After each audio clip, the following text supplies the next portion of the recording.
Hi, Ciprian Garcia here with you today, and I've been wanting to do this for a while. I get to turn the tables on the man himself, Andrew, the big Kahuna Spa. So we're going to talk about a few different things today that I've been wanting to get a perspective on.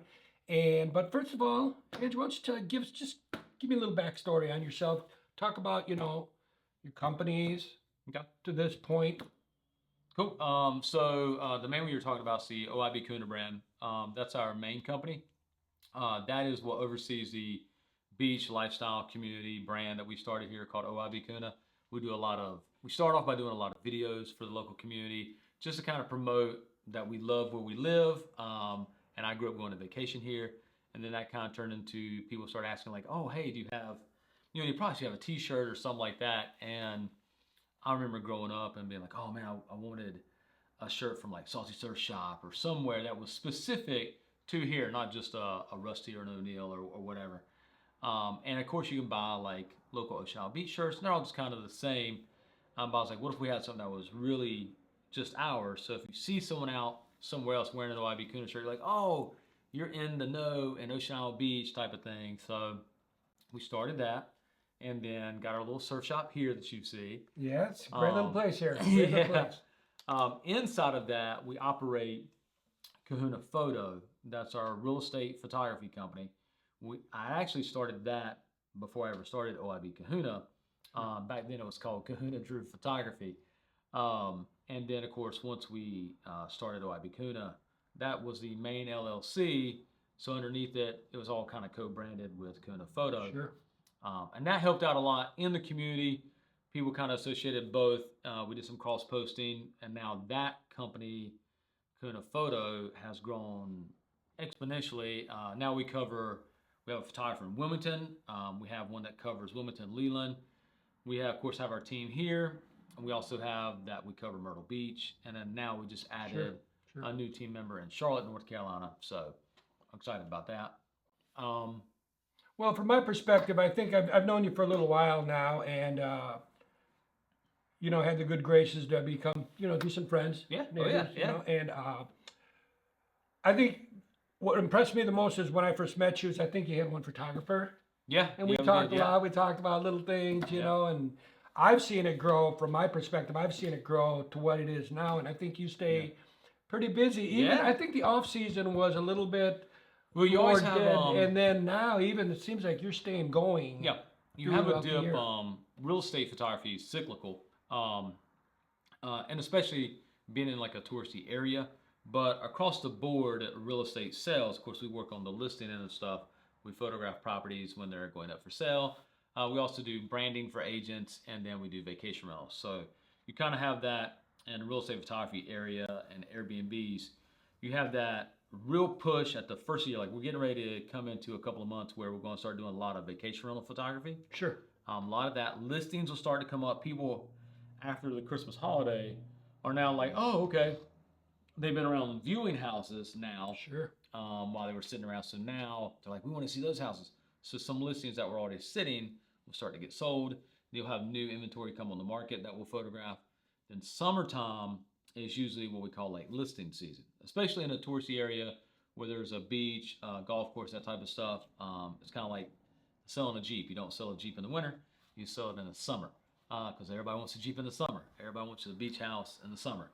So that's the best time to list it. We get a big volume there. And then in the fall, we ramp up again before we take a little break around the holidays. But we've stayed busy now. We've grown the team some. We haven't reached yet. I think the one thing we haven't mentioned, you talked about the season, but I think Sarah, your wife, is very active in the real estate community. And so I think a lot of this works hand in hand and probably keeps the lines of communication open. And it'll probably a lot easier than it might be in a different professional setting. Am I right?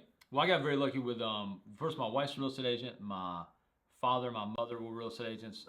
Still, my mother had since passed. But during that time, so when I first started real estate photography, it was something I wanted to get into. When I like that style of photography. Sure. It pairs well with landscape photography, that type of thing. And so the first thing I did was I went to my mother and I said, hey, I want to do real estate photography, but like when I photograph a home, what are some key things? And she was a real estate agent, so she gave me some insight. She's like, you got to get fun exterior, otherwise you can't even. It's the first thing everybody's going to see the house, most important part of the house. Next is it's going to either going to be kitchen or primary bathroom, or not sorry, primary bedroom or primary bathroom. She's like, and you want to hit those main things, and then like one bonus feature of the house, as long as you have like kind of a shot list, and then learning angles, of course. And now, of course, that's transpired over more. Like here we are a decade later, and my wife's a real estate agent. Decade. Yeah, and my wife's a real estate agent, and we keep it very kind of very separate, even though you work in the same arena, basically. Sure. So like there's times where we can vent to each other, like, oh man, homeowner this or agent that, like you share your frustrations, and you all share like, oh man, this person was like the easiest to work with, that type of thing. But so that helps. Yeah, so, but from your perspective, it's also probably easier in the fact that you don't have to pick up a phone, wait on a real estate agent to get back to you, right? I mean, that's good. That's just from right? building my network from years. Because early on, the first thing I did was call up friends of my parents.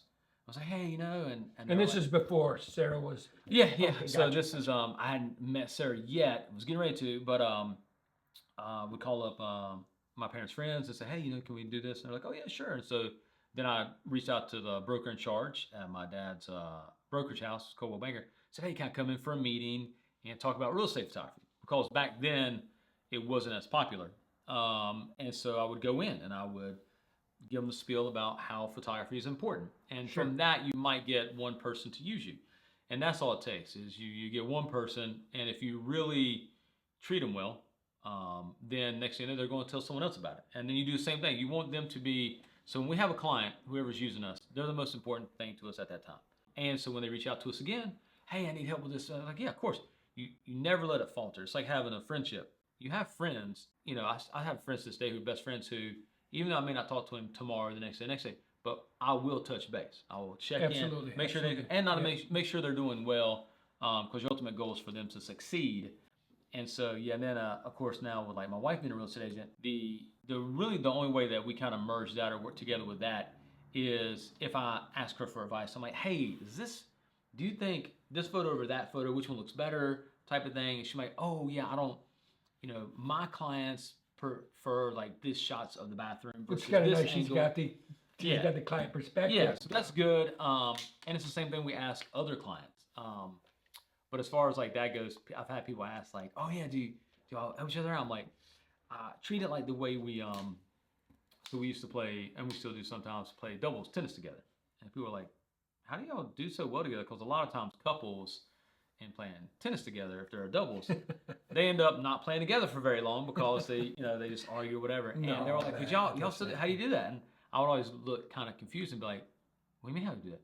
She knows how to play tennis. Just like in this case, she knows her business. I'm like, she doesn't need my advice. And if she asks for it, I'll just tell her she's doing great because she really is doing great and she's confident. I'm like, same, so I don't impose that. Same way she doesn't on me. Right. And so same way we play tennis together. There's a mentality that goes across the board, right? And if you do that, you kind of work together as a team. Same way with our photography team. I might help them with certain things like, hey, that's a great angle. And a lot of times it ends there. I'm like, they're so good now. I might say, that's a great shot. And they're like, dang, I should have done it better. I'm like, nope, that looks great. Then if there is one where there's something we can be like, okay, maybe we could do this better, then I'll help them with like, just get a different perspective on things. Sure. But yeah, very fortunate with everything. Yeah. Well, that, it's kind of nice that you kind of put it in that order because it lets me segue into what I wanted to talk about. Yeah. And you have a new venture that's going on right now that's getting off the ground rolling. That's your Kahuna Strength. Yeah. Tell me, as I thought about it and looked at this and we talked about this, I thought, what was the idea for Kahuna Strength? Was it something that you have done before and then, life happens and then you get back into it? Because I've seen your setup. Yeah. You have a pretty good setup, but what you're doing now. So, and I know you have a lot of different people involved from the same team. So give me the concept of Kahuna Strength, where it came from and why it's so important. Okay. So back in the day, this is probably, again, like 12 years ago, maybe longer than that. I had started a brand. My first ever brand was called Johnny Kahuna. It's about I wanted to design a surf brand like that I could relate to. And during that time, social media hadn't become popular yet. Well, then it started to become so. Social media was all new to everyone. Instagram was just a thing. So I started connecting to people that way, and in doing so, a lot of those people who love the beach stuff like to work out. And I was getting into working out to stay busy. So just to mention, I'm sober, and a lot of people when they end up getting sober tend to get into working out or drinking a lot of caffeine. So I got into working out a lot, Sure. and I was in my 30s, probably mid 30s. So wanted to work out, stay fit, help me stay preoccupied. Absolutely. So then in doing that, I was like, well, I already have Johnny Kahuna. It was just kind of a natural step. I was like, what about Kahuna Strength? Because I'm already printing my own clothing and stuff. And so did a couple and met some friends through the fitness industry who I still know to this day. And so they would like wear the shirts. You could see some, I'll see if I find a picture. Like one was an IFBB pro, Louis Santa, super nice guy. His wife is amazing, and she's not only was she an IFBB pro, she's also like a pastry chef. She's amazing. Both of them are. And so like he's wearing like one of the original Kahuna Strength and Johnny Kahuna shirts. Sure. And a couple other people like Chris Bluehawk, Angela Birch, Gertie, Ben, of course, who we know, a lot of them back then. And so, but then of course life happens. I started getting busy with my real estate photography, actually making some money. And I'd met my girlfriend at the time, and then of course we got married, we had kids. So after a while, that's kind of where your business kind of went. So one thing we struggled with was, of course, after we had kids, again, being busy, had the OIB Kahuna brand and had Kahuna Strength, or not, Kahuna Photo. And one thing you'll learn, it's probably every business book I've ever read, was you can do one thing really well, like really good, and get good at it. And that's what I did with real estate photography. You can do two things and be good at it and be successful. If you start doing three things, what you're going to find there is something's going to lose attention. Something's going to suffer. Something's going to suffer. So, and we found that out when we did our Hit the Lip brand, which is great, by the way, our sunscreen and lip balm. But I didn't have time and effort to put into that because I had too much going on at the time. Sure. Same way, we got married, had kids, bought a house. And so we didn't take care of our health as much, didn't prioritize it. We were prioritizing other things. Even when COVID hit, so it was just a whole whirlwind of things. And I remember my wife was like, man, I really want us to be able to, we had all kind of put on some weight, and just like I was getting fluffy and stuff. And oh, you've lost your baby fat. Yeah, that's right. Yeah. We had all kind of got to where like, man, we really want to get back in shape and be more healthy. Sure. And I know at one point we were kind of struggling. Mental health was like, man, this is like, it gets tough. And so one thing that I pointed out to her is I was like, well, hey, go look at this brand real quick. It was a brand I had followed for a long time. They're still in the industry. I haven't seen them in a while, but I know they're still real popular. And it was Flag Nor Fail. Other people in the fitness industry will know who this is with Rob Bailey. They've probably heard his songs. But I watched that company be built because they were posting everything online. And what you saw was his wife, Diana Lynn Bailey. She's IFBB pro, always stayed in shape. Well, he was doing a lot of, and she was too, doing a lot of the work behind the scenes, just work. And you could see his physique.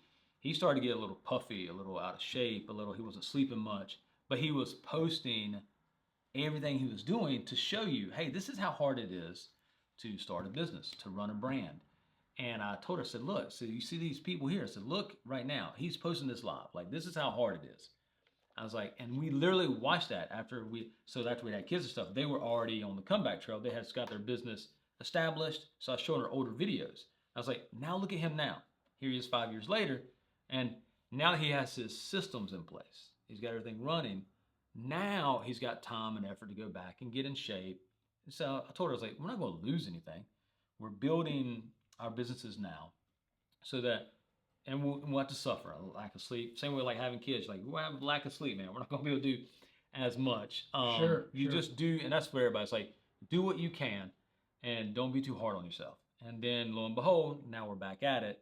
And now part of this brand, the the main focus on this, it's a fitness community brand.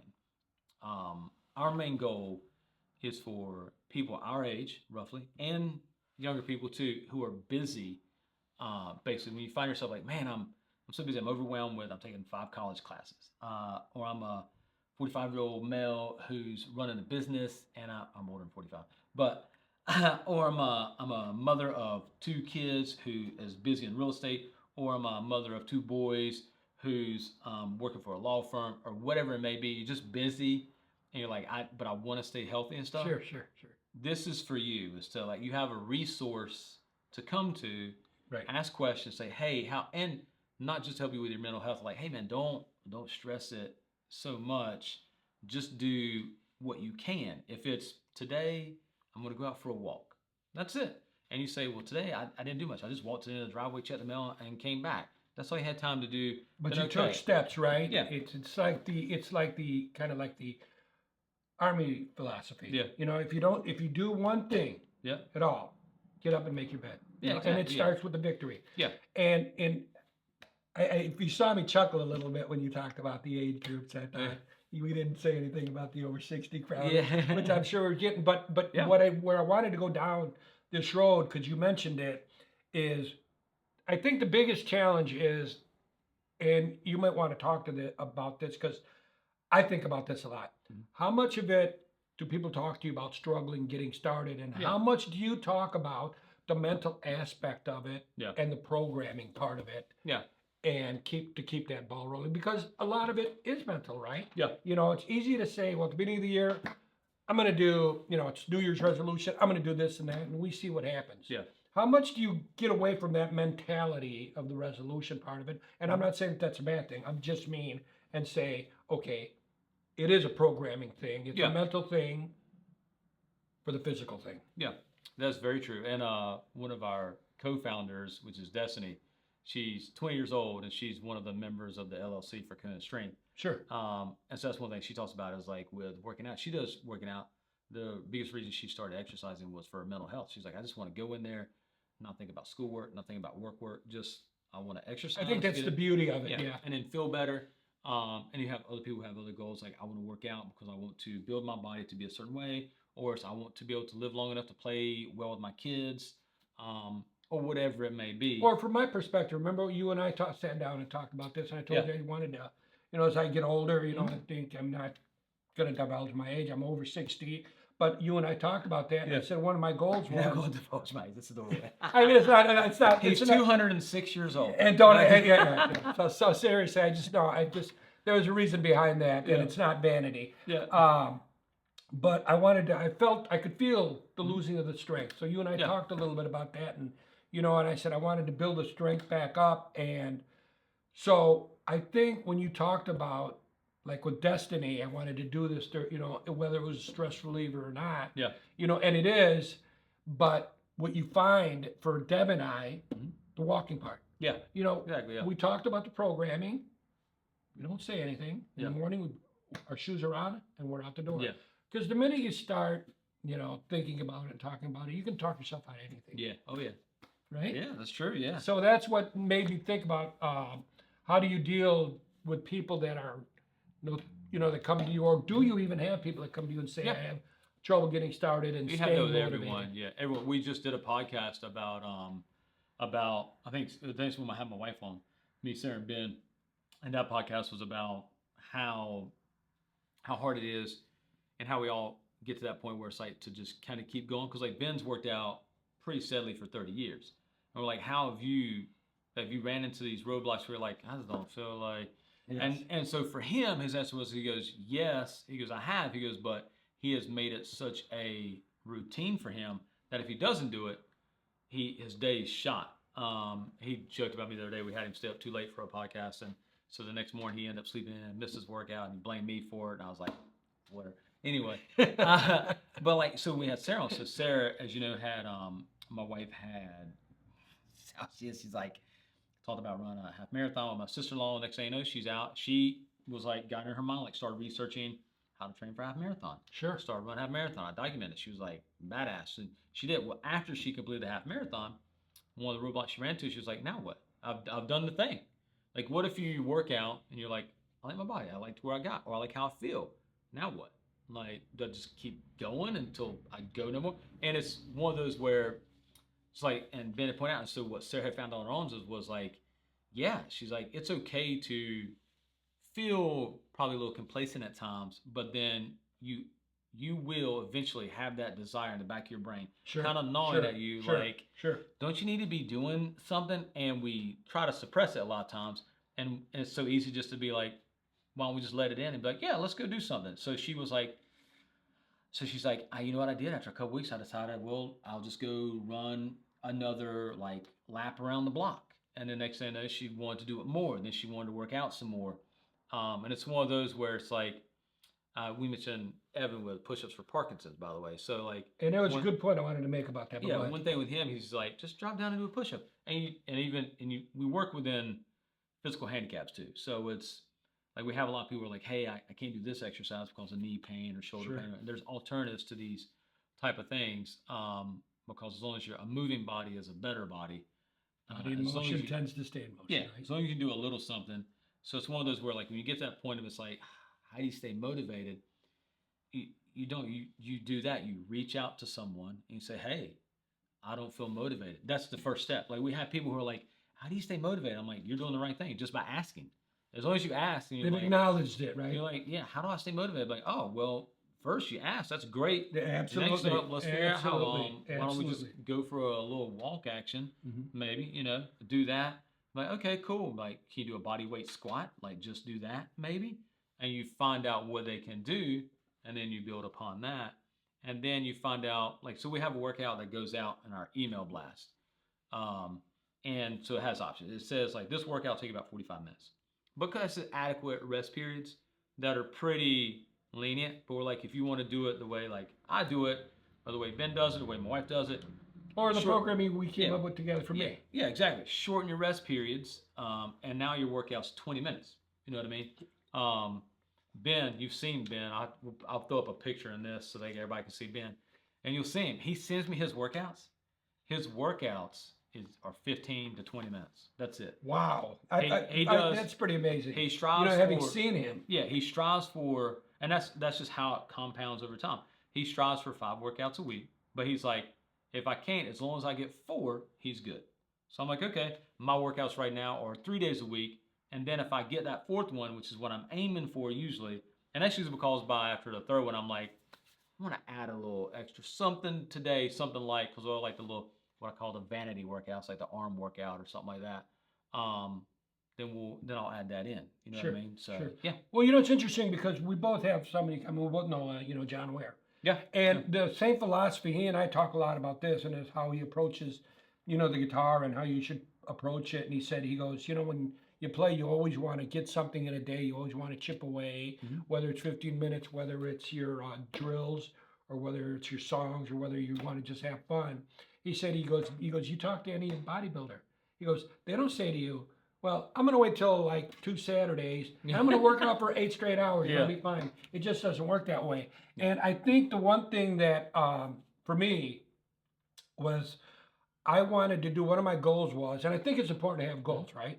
Yeah, oh yeah. And you're not always going to reach them, but I think that it's important to have goals. And I think one of the things Debbie and I talked about was when I reached a certain age and got over 65, I said, I want to continue to be able to do the things that I'm doing now. Yeah. Well, how do you do that? Yeah. By continuing the things you're doing now, right? And then, like you said, add on them. And when you talked about Evan with the push-ups, I think it was amazing because I remember something you said in his interview. Oh, yeah. You said, what do most people do when they first start working out? What's the first thing they do? Push-up. Yeah, it's the first thing, yeah. It's the first thing they do, and then you build on that. Yeah, because it's once you got your whole body, it's a compound movement. But yeah, and we had fun in the interview too, man. So, but that's true. It's like, and if you're like, that's why we say we work within handicaps. If they can't do a push-up, like, okay, then don't do a wall, like a wall push. Just lean up against the wall and push. That's the easiest thing, just to kind of get your body moving a little bit. Yep. A body weight squat is really good. And even another one for that, it's like, well, I can't do that. Well, actually, if you want even better posture with it or something with less knee pain, just to get a chair behind you and sit down in the chair and then just stand right back up. And those are really good. And if you do enough of them, they actually get really, Well, I really think difficult. from the workout you and I talked about, there was one that you introduced me to that I had never even heard of. It's called the Wall Angel. Oh yeah, Interesting thing for your shoulders and your yeah. flexibility. It's amazing. What I did want to ask you next about Kahuna, the Kahuna Health. What's the vision? What's the vision? What do you see now? Well, it's You just know, the main goal is to build a community. So right now we're trying to build that community, and obviously go to kahunastrength.com and join our founders inner circle. There's my pitch. If you well done, well and, played, it- well and if played, you well do, played. like how my voice changed when I did.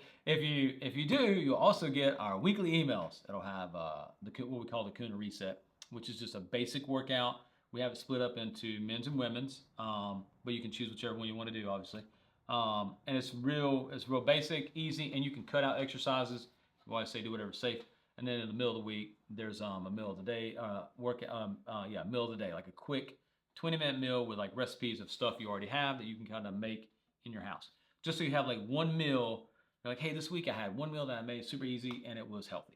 So the overall goal is to do that, is to build a community of people who want to be in fitness or are just looking to stay healthy and fit at this age range, because we've all been at that like middle age of like 30s, 40s, and of course even younger age. Like I wanted to get started, I didn't know where to go. I went online and well, look at my grandsons, right? yeah, so like now you go online and it's like, well, I'm going to ask ChatGPT or I'm going to ask Google or I'm going to ask, and you get all these answers, and it's like open up the web. You go, I don't know where to start.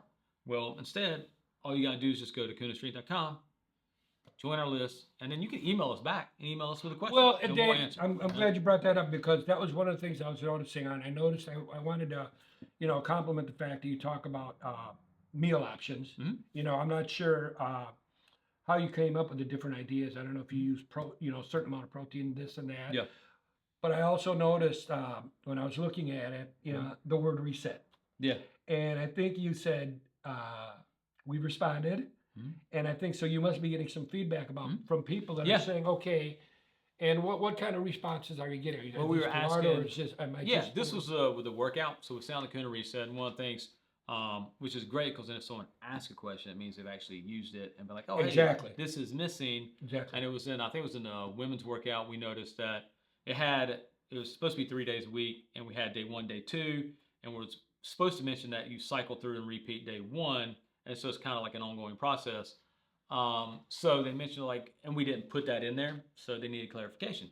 So then we retweaked it a little bit, and we also had guys were asking like, hey, and I think we had, who asked, was it good?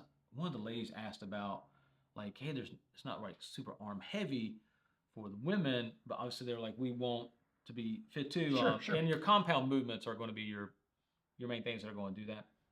Your auxiliary movements help, but your main compound movements going to do that. So we retweaked and said, here's an optional arm only day or an arm finisher that you can add on to the end of your workout if you want, or we can do it as a separate day. I would do it as a separate day because you don't necessarily want to do, especially starting out, you don't want to do arms on your big compound movement days. Like there's no need to do, if you're doing a heavy or you're doing a chest dominant day and you're doing it properly, there's no need to work your triceps on that same day because they're getting activated very well.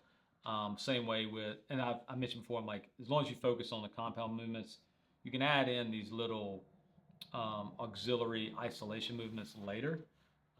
This and I were talking the other night, because we were talking about exercises that make the most difference. I was like, yeah, ever wonder why some of the CrossFit people, they're like, they have really good arms. And you're like, but they're not working arm only workouts. They're working big compound movements. Sure. And they're doing them at a high volume. So which is one reason why. So you just do compound movements, you'll be fine. But again, over time, you want to make sure your volume's right. It's not too heavy because you don't want to risk injury, and you don't want to risk. You'd be surprised. You're always doing enough, basically. So as long as you're moving. As long as you're moving, you don't have to. And do you ever get to a point? I mean, have you had? I think pushback's a bad word, bad term. But have you ever had? Do you talk about, hey, dial it back a little bit if you have to? Oh, yeah, Very, very much that where we tell people, especially like, don't, if you're doing a movement and it doesn't feel good, don't do it. um, and don't push through it. You're not, I think we get in that mindset sometimes of like, oh, I'm losing something. I'm guilty as charged. And you're not. It's not going anywhere. You're not losing anything. I know because I worked out for years, not even that long, when I was in my 30s, and then stopped working out. And I still had people years later who were like, oh man, working out. And I'm like, I haven't worked out in years. It takes a while for that to dissipate and to go away. I mean, if you want to, then just say, I stopped working out and you just went and ate donuts every day or pints of ice cream every day. Yeah, eventually, yeah, that's a fast track to do it. But otherwise, if you were like, just stop working out. I'm like, okay. And then it's going to take a while for that because muscle will stay as long as you keep your intake pretty much right. So yeah, it's one of those where it's like, if it doesn't feel good, if you miss a day working out, don't stress it. You're right, right. So much, and definitely don't stress it in a way that it makes you not want to work out. It makes you feel guilty. It's like, and remember, this is a lifelong type of thing. Sure. I dated a girl back in the day when I was working out, and she just had said, she's like, well, yeah, you look like this now, but what are you going to do when you stop working out? I was like, what? She was, I was like, well, I don't plan on just I was just going to say, that's not the idea. I was like, I don't plan on stop working out. She was, but you probably are going to get busy with this, and you're not going to be able to. And I'm like, and one, it didn't make me feel good saying that. And then two, I was like, okay, like it wasn't in my mindset. And I was going to say, why the mentality, right? But then later on, of course, I did end up having to stop working out. And it didn't weigh on me the same way because I've played a lot of sports in my life. And it's one of those where I'm like, it's like I'm never not going to work out again. Mm-hmm. I am at some point, and that's okay. So with that confidence, it's like if you injure yourself, and you're like, hey, I can't work out for the next 2 weeks. Okay, well, that's okay. It's not like you can't get back into it. I mean, for Christ's sake, Ben tore his bicep. Let's put that video in here. Yeah. And what he did is he tore his bicep. I think it was left bicep. Tore it. Complete tear. So he's in a sling for, I can't remember, like 8 weeks or something. I know he took some, I think BBC, anyway, he took peptide to help it with. But anyway, he was in a sling for a while. He couldn't do a lot. He worked out legs for when he could work out legs, just because he wanted to keep moving. That programming, he's already programmed to work out. So he also like there's where the mentality part comes in, right? And he had also been like, I've been doing so long, it's not like I'm not going to heal up, and he eased back into it. He eased back into it, and now he's strong as ever. So it looks great, and that's one of those things where it's like, okay, we've all come back from some sort of injuries or something. So it's interesting. I remember my doctor telling me a long time ago.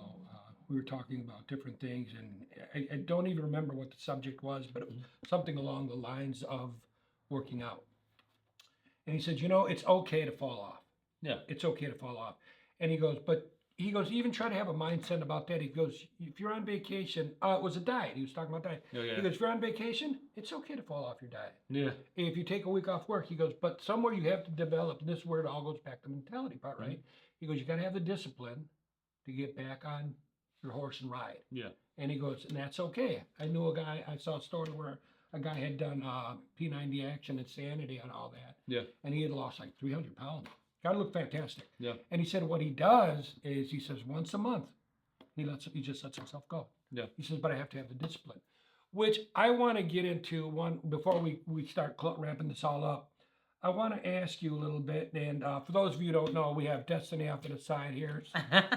She didn't expect me to call her out, but I do want to get their opinions on when you work out, and there's always the perspective of hydrate, right? Mm-hmm. Yep. At what point do you say drink water, and what point do you say incorporate your electrolytes?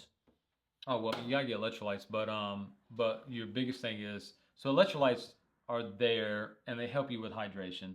I do think sometimes you can read the package on like drinking electrolytes and stuff. It'll say like you still have to have water, so to store the water from electrolytes to hydrate, because otherwise that could have very negative effects. You're just like, I just drink electrolytes all day. That is not good for your body. The goal would be like have a electrolyte drink, like one a day, and just drink water. The biggest thing is you probably remember it. I think it came out when I was in high school. God, I have to find that one song, and the guy like comes on. It's very like motivational, but it's like just kind of he's like, "Where's sunscreen?" And he's like, "Drink water."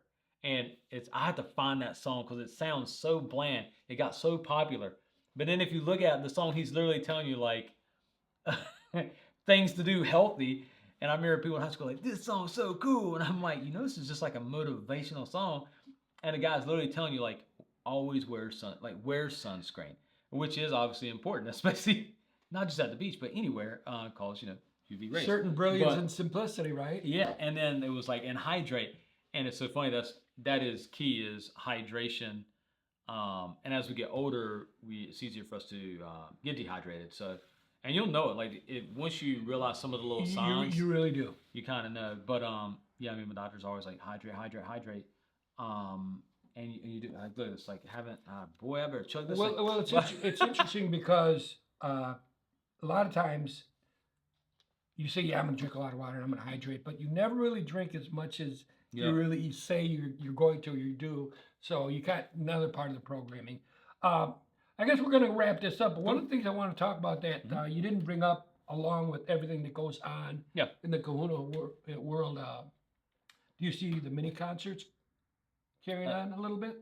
The mini concerts? Oh yeah, you talking about at the park or here like you did at the park, like you did. I know. Oh yeah. We wanted to do some more of those. Where we did a little mini concert inside the shop. Sure. Yeah, that was fun. We wanted to do. It was some a lot of of those. fun. Yeah, we want to do some of those. We'll probably do some more this year. Might even see me. Yeah, that's right. We'll have you. Yeah, for sure. Man. It was a ton of fun. We had Brandon his crew in here too. That one time that was a lot of fun. I mean, it's like if you ever watch on YouTube, like the Tiny Desk concert, it's like that, except we're inside the surf shop. Yeah, yes. And that was cool. It's a lot of fun. Just being in a small space, so you can control the sound, and we have a lot of fun. It's a community building, so that's a lot of fun. Great. Looking forward to seeing that. And then one other thing that I want to close with that I know personally from knowing you, and I want to tell everybody, I know this is something that's really near and dear to Andrew's heart, and that's the OIB documentary. I don't know if you want to touch a little bit on that. I know I've seen how hard you've been working on it, and I know what it means to you. Yeah. I know what what family means to you, and it's all about embracing community. You love that aspect. Yeah. And so I wanted you to just talk a little bit about that, because I find it fascinating. We started filming the Ocean Isle Beach documentary. And of course, ran into some roadblocks, and those were trying to get scheduled. You basically having to chase down some people, and it happens. But some of the most responsive have been the owners, like younger people who own 59 Collinsway, Davidson Burke, huge. We got so much footage with them talking about like what it was like for them coming to Ocean Isle Beach, what it's like running a business here. And then the mayor, Debbie Smith, that was awesome. It's one of the best parts about small town. You call the mayor, and she answers the phone. And so she grew up here. Obviously, she's one of the original Sloans. So she grew up here as a child. So like, she was a lot of fun to interview, very responsive, and gave a lot of insight to stuff. And then we still want to reach out to all the other family members here, like the Gores, the Cooks, the Williamsons have been very helpful too. Obviously, gotta have them in here. So, but yeah, and like I know Summer, who's a sweetheart, and Maddie. The granddaughter, she's one of our models. She's awesome too, and her mom's amazing. So those are people who we want to have on, but scheduling issues have come up where we're like, because we get busy here. So what we're going to start running this year is we're going to set a day and just let people know, like, hey, we're available for these 2 hours. Come by the surf shop, and we'll film you for the Ocean Isle Beach documentary, and that way we can get it done. Our goal is to have it completed this year. That way we can go ahead and get edited and put out. So you can check that out at oceanislebeachdocumentary.com or oibdocumentary.com. Thank you. I was going to ask you for contact, but you go there, or if you just go to oibkahuna.com where we sell our new designs, there's a tab up there for the Ocean Isle Beach documentary. You can pre-order DVDs to help us support us with some funding, for example, camera gear, lighting, microphones, stuff like that. So yeah, it's been fun. Some of the stories we already have for behind the scenes stuff has been fantastic. The Culpeppers, Jim Culpepper, and Miss Bobby Parker, probably my most fun to do. They were awesome. It was like hanging out with my grandparents. They had so many stories. I think we filmed them straight for like 2 hours. Like that's great. That's good stuff. I can't wait to see it. Yeah, and I'll just say, and if you're not careful, you might learn something, as they used to say. Drew, man, it's a pleasure. I know Yeah, bro. we've Good to see been you, man. talking about doing this for a long time. Yeah, I'm man. glad we had got a chance to sit down and do it. And next time I'll be on the other side. But I just want to do we're going to be doing more interviews like this. We're going to be talking to different people. We're going to be talking to people in the community, musicians, events coming up. And like I said, well, I didn't say, Andrew said, he gave you all his contact information. Be sure to look him up. Look up Kahuna Strength. Look up the OIB documentary. It was a real blast doing this, and thanks again, my Hey, brother. bro. Try to be part of Sip's Corner. What? That sounds good. Sip's Corner, There you go, talking right. about. That's right. Thanks, man.